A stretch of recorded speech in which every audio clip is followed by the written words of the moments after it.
Most people believe their financial problems come from one bad decision, a big purchase, a missed opportunity, a lack of discipline. But for most households, that's not what's actually happening. The real damage is quieter than that. It happens in moments you don't remember. Spending that doesn't feel like spending. Money leaving your account without triggering any sense of loss. Day by day, those invisible decisions quietly reshape your finances, slowing your savings, increasing pressure, and making higher income feel meaningless. And the most dangerous part? Your brain is designed to let it happen. So if you've ever wondered why earning more still doesn't feel like progress, the answer isn't willpower.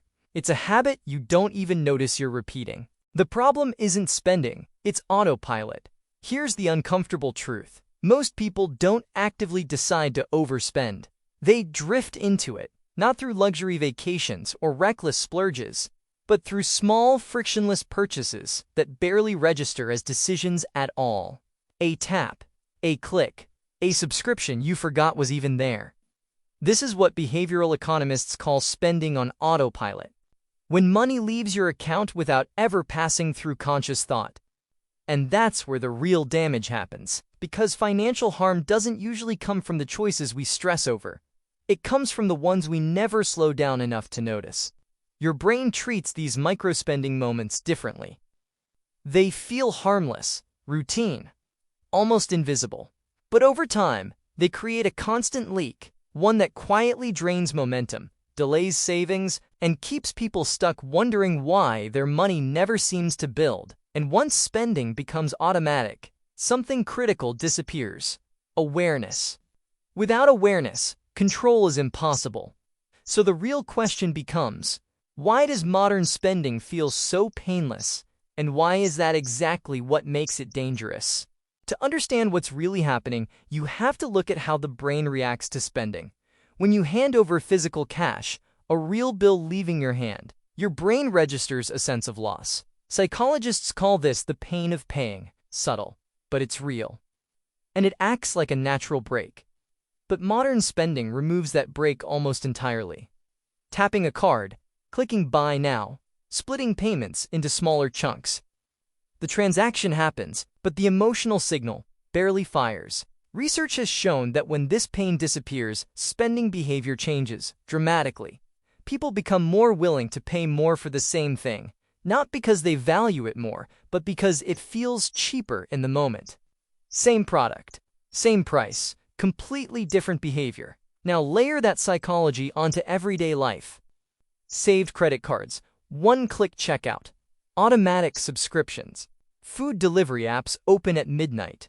Each individual purchase feels small, almost meaningless. But together, they create a steady outflow of money that never triggers alarm, because your brain was never designed to track spending this way. And this is why so many people earn more over time, yet feel no closer to financial security. Because when spending becomes painless, it also becomes limitless. Which leads to a question most people never stop to ask. How much money is actually slipping through the cracks without you realizing it? Here's where autopilot spending becomes impossible to ignore, because the damage doesn't come from one large purchase. It comes from repetition. An $8 coffee and snack doesn't feel like a financial decision. It feels like part of the day. But repeated daily, that habit alone quietly turns into nearly $3,000 a year. And that's just one line item. Now layer in food delivery a couple times a week, streaming subscriptions you rarely use, impulse purchases triggered by ads that feel too small to matter.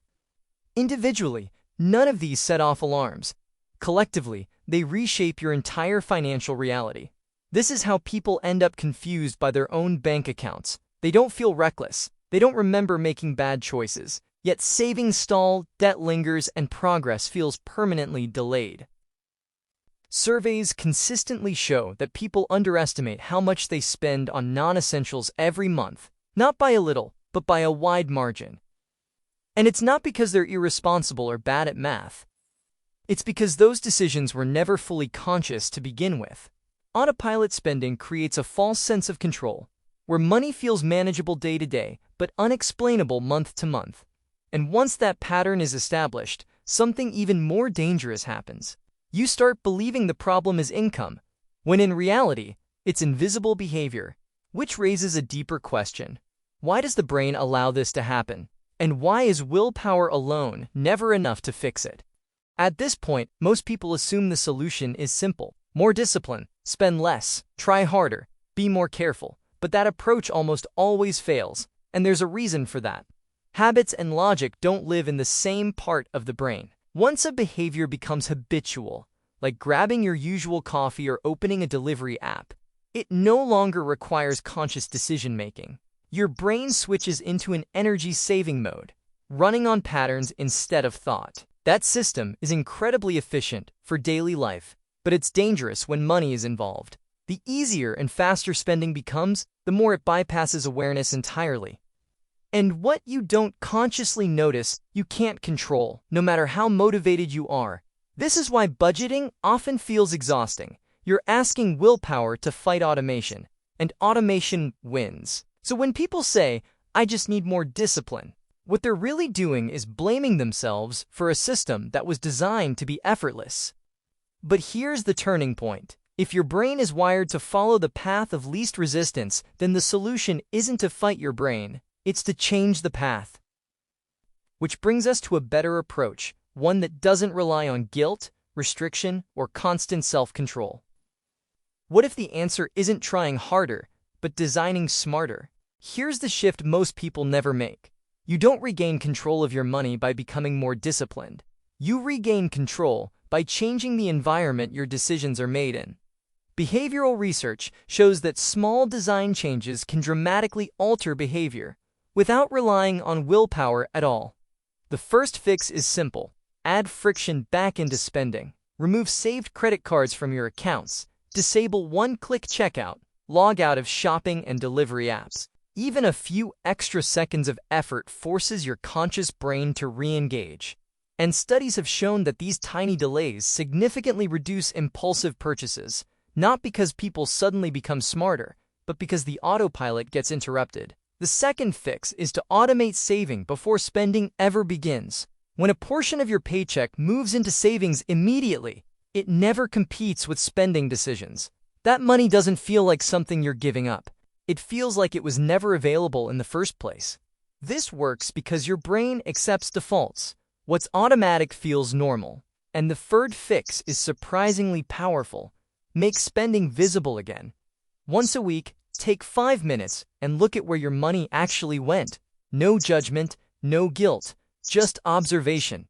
Research shows that awareness alone can reduce a habit dramatically, without adding effort or restriction. When money becomes visible, autopilot loses its power. And this is where things start to change. Not overnight, but steadily. Because once you redesign how money flows, your behavior follows. Which leads to the most important takeaway of all. Here's the reality most people never hear.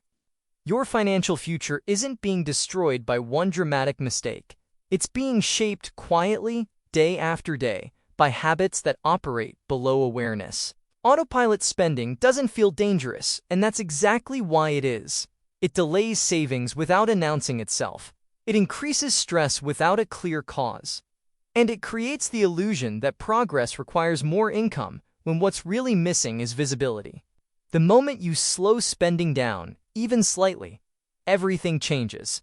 Not because you're restricting yourself, but because you're finally involved in the decision again. Add a little friction, design better defaults, make your money behavior visible. That's how you stop fighting your own brain and start working with it.